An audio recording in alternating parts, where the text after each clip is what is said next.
Nakadami ka nga eh, kanina. Puro na ko eh. Ano?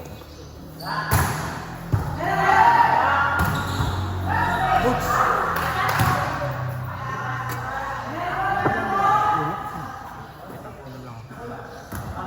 Ano to kayo? Tapos, ikot na. Anong lagyan natin dito? Bayan nyo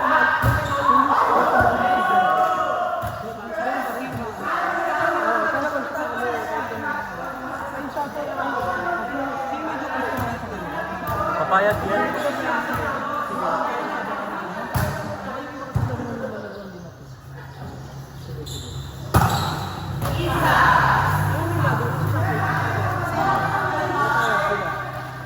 ano tayo? Yung iba, dami nyo nakakalaro eh. Yan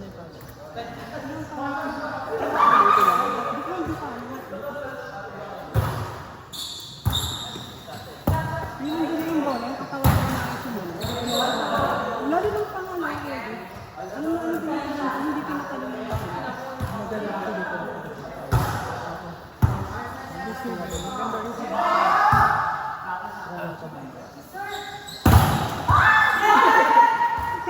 Sobrang depensa nila. Over.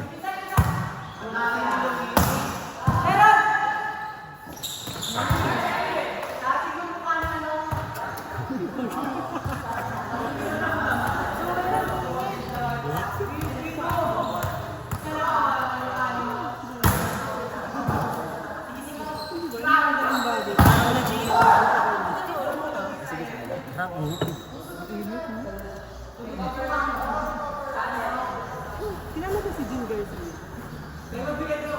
Search mo yun. Tapos may pista yun. Oo, may palabas siya before. Yung may kambal, si Chris Santana. Basta ang artista doon. Yung Mary. Tapos yung kakambal niya doon. Yung girlfriend niya ni Kobe. Ano ba? Si Kylie nagkantara ayun. Nanay si John Garcia. Tapos may isang araw tayo. Tapos ano ba sample? Medyo marami siya nilalagay yung eyeliner. Tapos meron natin talaga yung eye partner. Tapos tawag na, uy, ito na yung babaeng panda. Hindi siya nung wala sila ati. Hindi pa kami yung mga confirmation na yung sila. Siyempre natawa ko yung tao. Nakakatawa ko sa pag-edit. Kasi alam mo yung edit ng ito. Oo, ayun, yun. Ilang ulit na akong nanonood. Wala, tawa pa rin ako.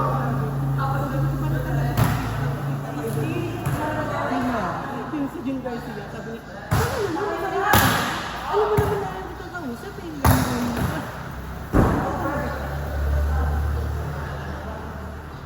Meron pa yung sa akin.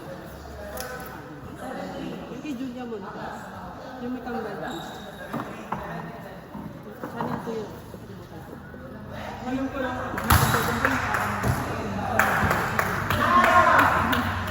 Lagi nga gusto ko may pagiging mo sa maraming makapangit talaga. Hindi ko naman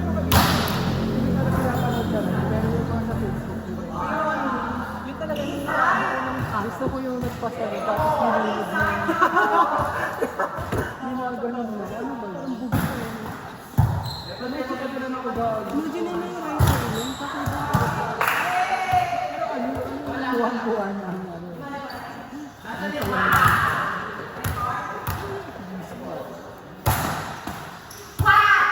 Ang kakaway dyan ni Jim Garcia si ano?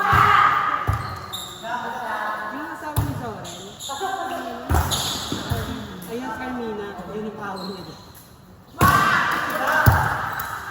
Meron pa nga doon dahil. Si Marvin Agustin, parang kakampi siya ni Jim Garcia. Tapos nagpasa ko kasi dapat. Tapos sinabi ni Marvin Agustin, bobo ka ba talaga? Tapos sinabi ko ni Jim Garcia, ikaw bobo! Ganun, aliw talaga. Diba sabi ko sa'yo, tanga eh. Gumaganong-ganong ko siya.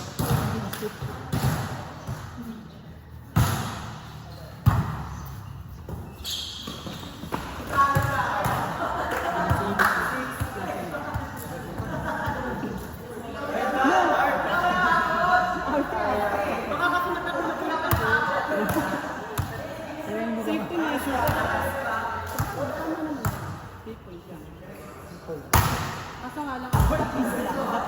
Point ano, 0-0-1.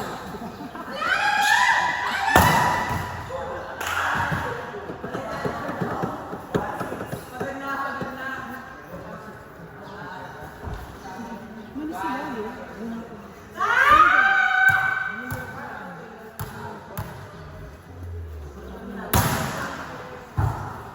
Alam mo, pag linggo, ito na yung araw na ano, parang hindi ko gusto kumain, linggo lang. Monday, wala akong ginagawa. Ano sa kainin ko? Sobrang healthy ng ganito. Hindi ko kakain. Hindi ba-burn ka ng required talaga ako ng fasting. Pero kapag parang hindi ko hindi kumain, eventually, oh, yun ang fat. Kasi para naman yun, kapag wala ka ng sugar, ang gagawin, yung start energy mo, as fat, yun ang gagawin. After 8 hours, hindi mo na like to sugar. And then after 24 hours, yung fats and proteins, mag-start pa naman. Kaya di ba kapag kapag starvation, may muscle mass mo, bababa ka. Kaya nang kapag yung kung kayo nabigay ng mga fat, mga adito, 24 hours lang.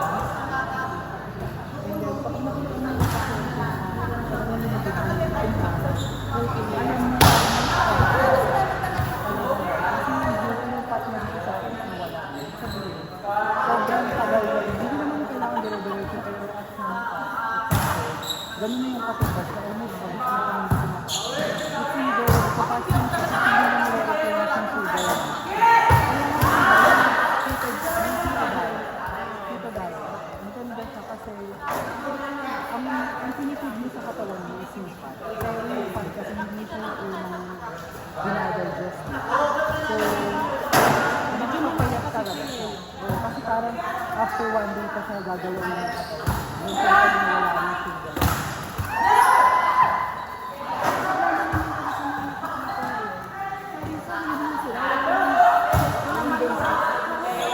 Hindi dapat tuloy-tuloy. Hindi dapat tuloy-tuloy. Hindi na sila nagsisik ng information sa mga ano kanya na sila ano. Ganyan po rin. Iba-iba kasi eh. Meron yung hindi parang nakukuha niya masyado ng regular. Kung ito, effective sa kanya. Kasi may Possibility siya. Hindi ito effective sa kanya. Kasi iba-iba yung body structure. Kasi pero hindi nila maintindihan siya. Halimbawa inuwi siya. Kasi kaya ininom niya. Pero right ano yung agad. Hindi naman niya alam kung ano talaga nangyayari dun sa isa. Kasi hindi ito.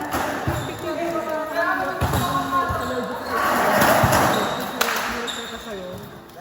Lalo na kung sa pag-drug mo. Makati ka na lang. kasi tayo, kunyari, ngayon, na-assess tayo ng yung fat content ko, siyempre, mas less yung protein. Pero mas marami pala yung protein lang. Hindi naman kasi tayo liver side siya, pero hindi naman mostly fat yung content niya. Kaya maganda naman, ang magandang mag-assess naman doon, yung nutrition is very important. Kasi ako, pag may nagpapa-assess ng diet, mga ganito, nag-refer ako sa ND kasi grabe rin sila magaling. Point to point, isisipin talagang mabuti sila. May tago na lang. Nag-mention nila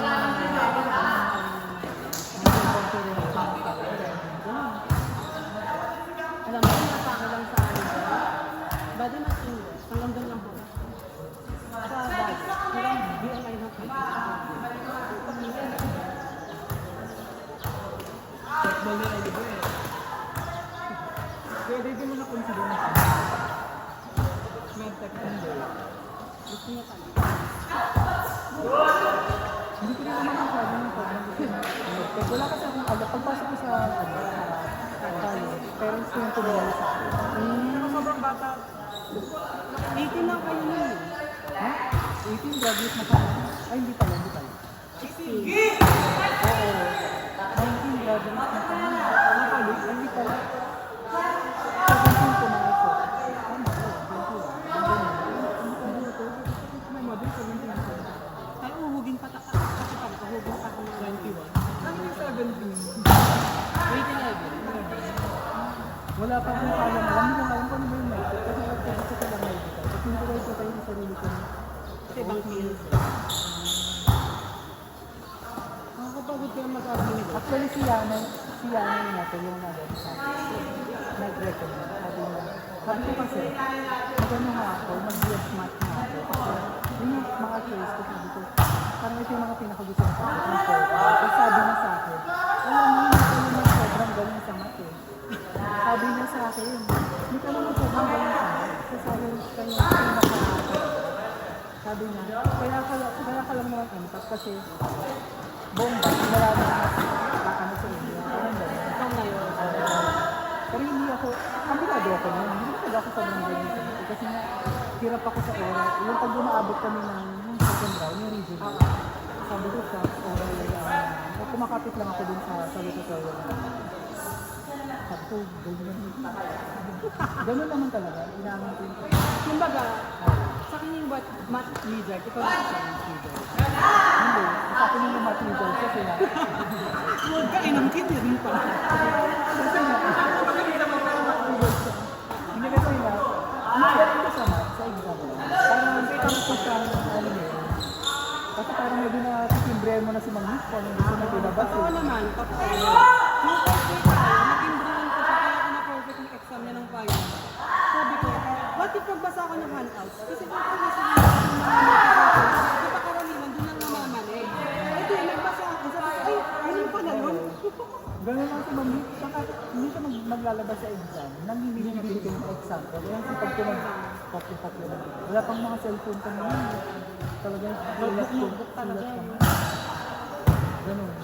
Sabi, alala ko yun. Sabi niya, medical ka na. Hindi ka naman galing sa math. Kaya mabigyan, ang important naman. Siya nga, alam namin, gusto niya talaga mag-ready. Siya yung president ng banding before. So, kabit ka na. Kasi mahilig kami makipag-debate talaga. Yun talaga yung sinasabi niya. Ano ba? Kasi magaling siya makipag-debate. With facts talaga. Yun. Saka ano siya, lagi siyang nagsasabi. Gusto niya magsasabi ng rules. Since ano nga siya, governor. Basta ganun siya na alam ko eh. Saka strict sa book. Kahit friend ka na, tingnan sa mali ka. Mga kopyadora dyan na. Kinakol. Kinakol ko. Ganun kasi. Mabait sila kung mabait. Pero hindi sila halito. Parang bad sila. Nung gawin ko sila yung school. Para silang bad. Na harmless as a dog. Pero kapag tingnan mo, hindi mo sila pwede na parang iisahan. Hindi sila pwede na papakutaan ng lagi kasi right away siya. Ako may gusto ko sa kabila kasi ako kasi dati cycle pa.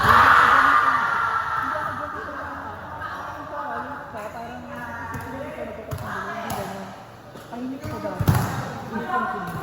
Oo. Ang sinasabi ko pa sa sarili ko, pinag-pray ko na ma-acquire ko yung ugali ng sales team na. Kapag may gusto siyang malaman, ako kasi kapag hindi ko alam yan, itatago ko sa sarili ko, aralin ko sa bahay. Parang in-feel curiosity. Sila kasi, ano yan? Ano yan? Wala ka naman, hindi ka pa kaya. Parang ganyan, malak. Kaya nila i-admit yung sarili niya. Sabi ko, ganda ng ganda. Tapos Pwede mag-shot. Tapos na